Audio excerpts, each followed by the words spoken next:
తండ్రి భుజాలపైన ఎక్కారు. నాకు అప్పచెప్తున్నారు వాళ్ళందరూ కలిసి, చంద్రన్న ఈ పిల్లల భవిష్యత్తు మీదేనని మీరు చూపిస్తా ఉంటే, అదే మారిగా దారిలో వస్తా ఉంటే టీనేజ్ పిల్లలు 7, 8 తరగతి పిల్లలు చూస్తున్నా ఎక్కడ కూడా మీ స్పందన చూస్తే నాకు అనిపిస్తుంది మీ రుణం తీర్చుకోవాలి. అందుకే నేను అడుగుతున్నా, అలాంటి తమ్ముళ్ళు ఎక్కడ చూసినా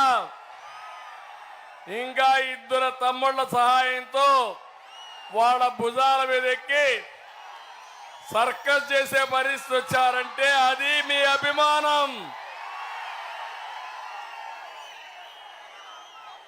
నేను ఒకటే మీ అందరినీ కోరుతున్నా, నేను కొన్ని ఆలోచనలు మీకు ఇస్తున్నాను. మీ అనుభవాలు చాలా ఉన్నాయి, అన్నీ కూడా కలిపి చర్చించండి.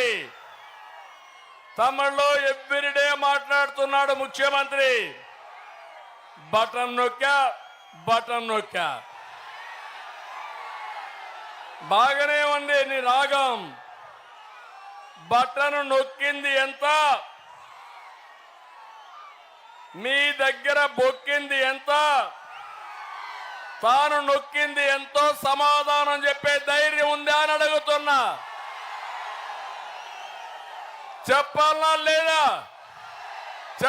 లేదా ఈ ముఖ్యమంత్రి? ఆ విషయమే నేను చెప్తున్నా, మీ అందరిని ఆలోచించమని. మీకు మేలు చేసే పార్టీ ఏది, మీకు నష్టం చేసిన పార్టీ ఏది? బేరీ చేయండి, మార్కులేయండి. పరీక్షలు రాసినప్పుడు టీచర్ ఎట్టయితే మార్కులు వేస్తారో, ప్రజలందరూ కలిసి మార్కులేసి మీరందరూ కలిసి ఆలోచిస్తే పెద్ద ఆయన కూడా ఉత్సాహం వచ్చి పైకెక్కిపోతున్నాడు. మీ అభిమానం చూస్తా ఉంటే నాకంటే ముందు మీరే నిర్ణయం చేసుకున్నారు. నేను అడుగుతున్న 5 ఏళ్ల అధికారంలో ఉన్నారు వీళ్ళు. ఈ యొక్క ఒంగోలు నియోజకవర్గంలో కొండేపి తప్ప అన్ని గెలిపించారా లేదా అని మిమ్మల్ని అడుగుతున్నా. ఒక్క పని మీకు చేశారా అని మిమ్మల్ని అడుగుతున్నా. ఎప్పుడు కూడా మార్కాపూర్ డివిజన్ ఎక్కువ పేదరికం ఉండే డివిజన్ ఇది. నీళ్లుంటే బంగారు పండించే రైతులున్నారు, అవునా కాదా? మీకు జ్ఞాపకం ఉందా, నేను ముఖ్యమంత్రిగా ఉన్నప్పుడు సమైక్య ఆంధ్రప్రదేశ్లో వస్తే అందరూ కోరారు నన్ను, మాకెట్టి పరిస్థితిలో నీళ్లు ఇవ్వాలని కోరారు. నేనన్నా నీళ్లే లేవు కదా, ఎట్లు ఇవ్వాలన్నా? మీరేం చేస్తారో మాకు తెలియదు, మాకు నీళ్లు ఇవ్వాలని ఆ రోజు వెల్లుగొండకు ఫౌండేషన్ వేసింది నేనే. జ్ఞాపకం ఉందా మీకు? జ్ఞాపకం ఉంటే చేలిపైకి ఎత్తండి. ఆ ప్రాజెక్ట్ ని నత్త నడకను నడిపించి వీళ్ళెవరూ పూర్తి చేయకపోతే కోర్టు లిటిగేషన్లు పడితే మళ్ళీ నేను వచ్చిన తర్వాత కోర్టు లిటిగేషన్లు అన్ని పరిష్కారం చేసి ఫాస్ట్ ట్రాక్ లో పెట్టానా లేదా?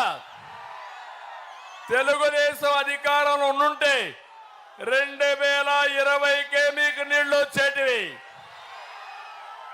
అదే కాదు, నా ఆలోచన శ్రీశైలం నీళ్లు లేకపోయినా గోదావరి నీళ్లు నాగార్ సాగర్ తీసుకురావాలి, నదులు అనుసంధానం చేయాలి, ప్రతి ఎకరాకు నీళ్లు ఇవ్వాలని సంకల్పం చేసి ముందుకెళ్లాను. 2019లో మీరు ఒక మాటలో చెప్పాలంటే జగన్మోహన్ రెడ్డి పాదయాత్ర చేశాడు. నెత్తి మీద చేయబెట్టి నిమిరాడు, బుగ్గల్ని చక్కదిద్దాడు, ముద్దులు పెట్టాడు. మైమర్చిపోయారు, ఐస్ అయిపోయారు.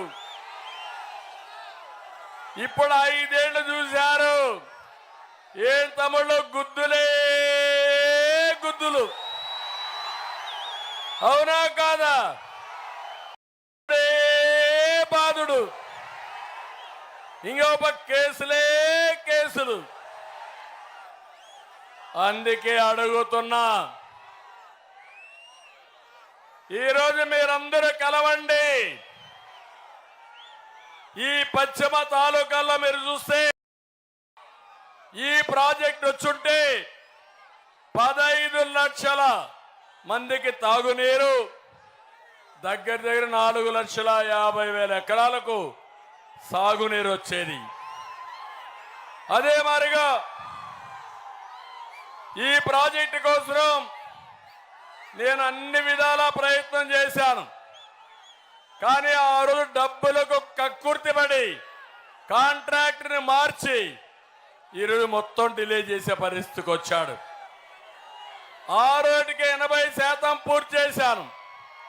20% పూర్తి చేయలేని దద్దమ్మ ముఖ్యమంత్రి 3 రాజధానులు కడతానంటాడు. చేస్తాడా తమ్ముళ్ళు? చేశాడా? 3 రాజధానులు 3 ముక్కలు ఆట ఆడి అసలు రాజధాని లేకుండా చేసిన దుర్మార్గుడు ఈ ముఖ్యమంత్రి. నేను అందుకే మీ అందరిని ఒకటే కోరుతున్నా, నిన్న చూశారు ఈయన ప్రవర్తన. ఏం చెప్పాడు మీ అందరికీ? వెలుగొండ పూర్తి చేసిన తర్వాతనే ఓటు అడుగుతానని చెప్పాడా లేదా? చెప్పాడా లేదా? చెప్పాడు అంటే చేలిపైకెత్తండి. మొన్న వచ్చాడు. ఎవరికైనా ల్యాండ్ ఎక్విజిషన్ చేసినాక రైతులకు నష్టపరిహారం ఇచ్చాడా? ఇచ్చాడా? మొన్న చూస్తే పరదాలు కట్టుకొని వచ్చి రిబ్బన్ కట్ చేసి పారిపోయాడు. ఇది న్యాయమాని మిమ్మల్ని అడుగుతున్నా. పూర్తిగాని ప్రాజెక్టు, నష్టహారి పరిహారం అనే ప్రాజెక్టు, ఆర్ఎండ్ఆర్ అనే ప్రాజెక్ట్ని ఎవడైనా బుద్ధుండేవాడైతే ఇనాగరేట్ చేస్తారా తమ్ముళ్ళు? అందుకే అపీల్ చేస్తున్నా, దేవుడు రాసిన స్క్రిప్ట్ ఇది. నేనే ఫౌండేషన్ వేసా, నేనే నీళ్లు ఇస్తా, నేనే మీ సమస్య పరిష్కారం చేస్తాను. అర్థమైంది రాజా అని అడుగుతున్నా. అర్థమైంది చెప్పండి, గట్టిగా చెప్పండి. అర్థమైందని ఇప్పటికైనా అర్థమైందా? ఏం మోసపోయారో మీరు? అదే జరిగింది.